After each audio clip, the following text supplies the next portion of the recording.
മൂവാറ്റുപുഴയിലും ഈ ദ്വാരപാലക സ്വർണ്ണപ്പാളി എത്തിച്ചു എന്നുള്ള വിവരമാണല്ലോ ഇപ്പോൾ വരുന്നത്. അവരെങ്ങനെയാണ് പ്രതികരിക്കുന്നത്? ഏത് സാഹചര്യത്തിലാണ് ഇത് എത്തിച്ചത്? സാമ്പത്തിക നേട്ടം ഉണ്ടാക്കിയോ ഈ ദ്വാരപാലക സ്വർണ്ണപ്പാളി മൂവാറ്റുപുഴയിൽ എത്തിച്ചത് വഴി ഉണ്ണികൃഷ്ണൻ പോറ്റി?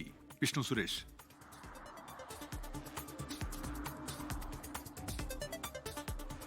പക്ഷേ 2019 സെപ്റ്റംബർ മാസത്തിലാണ് മൂവാറ്റുപുഴ പെരളിമറ്റം എന്ന് പറയുന്ന പ്രദേശത്ത് ദ്വാരപാലക സ്വർണ്ണപ്പാളി എത്തിച്ചത്. അതായത് ചെന്നൈയിൽ നിന്ന് അറ്റകുറ്റപ്പണി പൂർത്തിയാക്കിയ ശേഷം എത്തിച്ചു എന്നാണ് ലഭ്യമാകുന്ന വിവരം. ഇവിടെ അജികുമാർ എന്ന് പറയുന്ന ഒരാൾ താമസമുണ്ട്. അയാളുടെ കെയർ ഓഫിലാണ് ഈ സ്വർണ്ണപ്പാളി ഇങ്ങോട്ടേക്ക് എത്തിയത്. അയാളുടെ സഹോദരനാണ് നമ്മളോട് പ്രതികരിച്ചത്. അദ്ദേഹം വ്യക്തമാക്കുന്നത് അജികുമാർ ബാംഗ്ലൂരിൽ ബിസിനസ് ചെയ്യുന്ന ആളാണ്. അജികുമാറും ഉണ്ണികൃഷ്ണൻ പോറ്റിയും തമ്മിൽ നല്ല അടുത്ത ബന്ധമുണ്ട്. മുൻപും സമാനമായ രീതിയിൽ ശബരിമലയിലേക്ക് ഈ വസ്തുക്കൾ സ്വർണം പൂശി നൽകുകയും സംഭാവന ചെയ്യുകയും ഒക്കെ ചെയ്ത ആളാണ് അജികുമാർ. അങ്ങനെ ഈ സ്വർണ്ണപ്പാളി സ്വർണം പൂശാനും വേണ്ടിയിട്ട് 35 ലക്ഷം രൂപയോളം അജികുമാർ നൽകിയിട്ടുണ്ട്. ആ കെയർ ഓഫിലാണ് സ്വർണ്ണപ്പാളി അവിടെ പണി പൂർത്തിയാക്കിയ ശേഷം അജികുമാറിന്റെ ഈ പെരളമറ്റത്തുള്ള വീട്ടിലും അതോടൊപ്പം തൊട്ടടുത്തുള്ള കുടുംബക്ഷേത്രത്തിലും എത്തിച്ചതെന്നാണ് വ്യക്തമാക്കുന്നത്.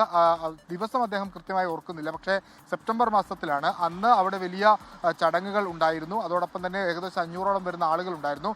ബംഗളൂരുവിൽ നിന്ന് അജികുമാർ തന്നെയാണ് ഏകദേശം 20ഓളം വരുന്ന ആളുകളുടെ അകമ്പടിയോടുകൂടി ആ സ്വർണ്ണപ്പാളി ഈ പറയുന്ന പെരളിമറ്റം എന്ന പ്രദേശത്തേക്ക് എത്തിക്കുന്നത്.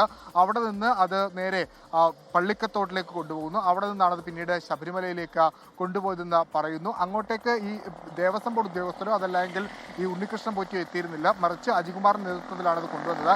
അജികുമാർ ഇപ്പോൾ മരിച്ചു പോകുന്ന നേരത്തെ 5 വർഷം മുമ്പ് അദ്ദേഹം കോവിഡ് ബാധിതനായി മരിച്ചിരുന്നു.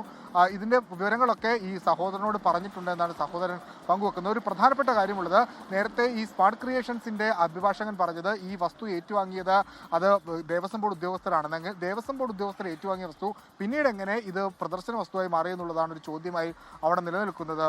ഉന്മേഷം. ശരി, ഏതായാലും ഇക്കാര്യത്തിൽ ദുരൂഹത പല കാര്യങ്ങളിലും അവശേഷിക്കുകയാണ്. 2019 ഇതുമായി ബന്ധപ്പെട്ട് നടന്ന ഇടപാടുകളാണ് ഇപ്പോൾ സംശയ നിഴലിലാകുന്നത്. വിഷ്ണു സുരേഷ് വിവരങ്ങൾ നൽകുക.